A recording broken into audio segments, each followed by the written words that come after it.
So here we've got the fantabulous title screen. Lisa's going to click New Game.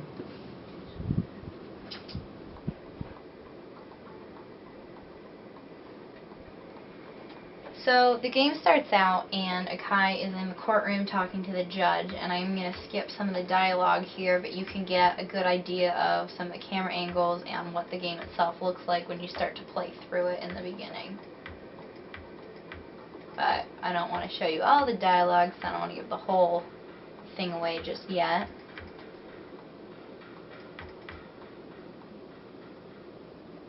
So after the initial sequence, you will be dropped into soft.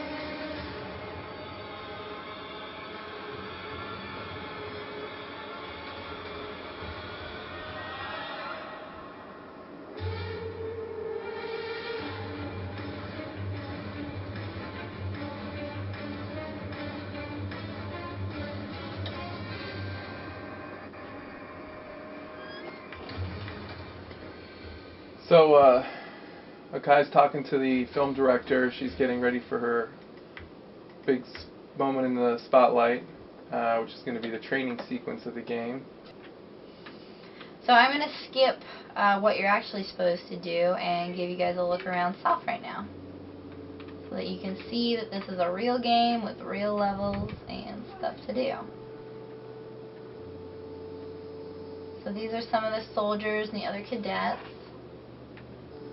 Go into Tama is the janitor at SOF. You want to tell them a little bit about Tama's digs here? So she's going into Tama's room, and there's a couple little secrets in here you can discover. Girly magazines being only one of them.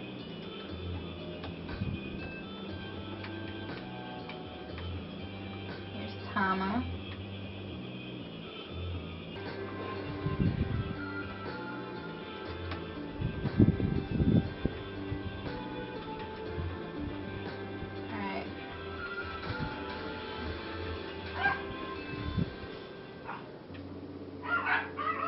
So there's a lot of little sub-rooms at SOF, which I thought were pretty cool the way Ben designed this.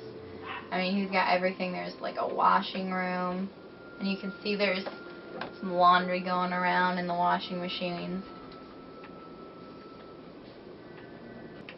The morgue. So here we have our, what would you call him, mad scientist? Dr. Feelgood, the Dr. mortician. Feelgood. You can go up and talk to him. Ben? This little fella had a rough morning, as you could tell. He came to the ICU complaining about a toothache. Oh well, every day's a chance to learn something new, right?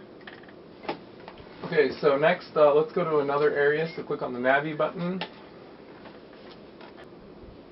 Alright, so here's the in-game map.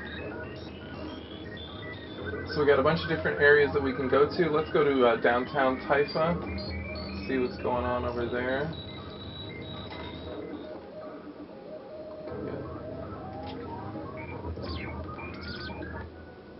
Each level has a little, loading screen like this. Explains a little bit about what's going on there. Gives you a little background. Okay, so now we're in the downtown area. Lisa's going to have Akai turn around here and get her mission update.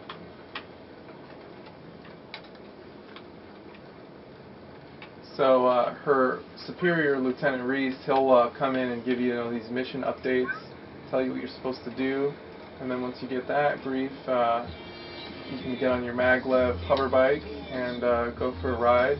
The radio comes on. You can skip through the different radio stations, get your news updates, what's going on in Taifa, so forth. A lot of different music in the game too. We've got over 100 songs in the game, so it's pretty cool. Should be a lot of variety for people. So then, as you're riding around the city, you can explore and find some of the different things. And this mini map here, this is what will help you to explore, because as you get close to an area with an enemy, it'll show up as a red dot right here. You can see this enemy up ahead, and then now the combat's been initiated.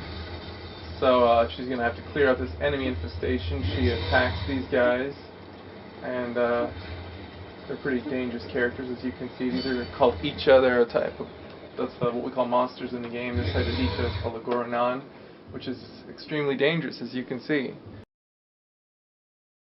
We got a lot of excitement the last couple of weeks. We got the character cards in. You can see they've got the characters on the front, and then descriptions, story about them on the back. We got a Kai, a bunch of the other characters. So we'll be sending these out soon. The app, the soundtrack app, has just been completed for Android devices. So the link for that is going to be up at awineko.com and kitaru.net. The most recent challenge has been just, I guess, the devil is in the details. Getting all the little missions working correctly, and setting up all the interactions and stuff. It's definitely been a large process for a small team. I can see why there aren't more indie RPGs out there, especially not 3D. The 3D interaction makes it a lot more difficult. There's a lot of extra coding, and game data editor that we use to actually create the game that we've coded from scratch since the start of the Kickstarter campaign, and that's how we actually build the game on a day-to-day process, and that's pretty much what we've been spending the last year and a half of our lives doing, working on that and creating all the abilities, items, weapons, armor, masks, characters, and setting up every different type of interaction. Hope you enjoyed checking out some of the game, and in the next video we're going to show you a little bit more about those elemental attacks, how they work, so you guys can understand some of the strategy that will go into the combat. So see you guys in the next video.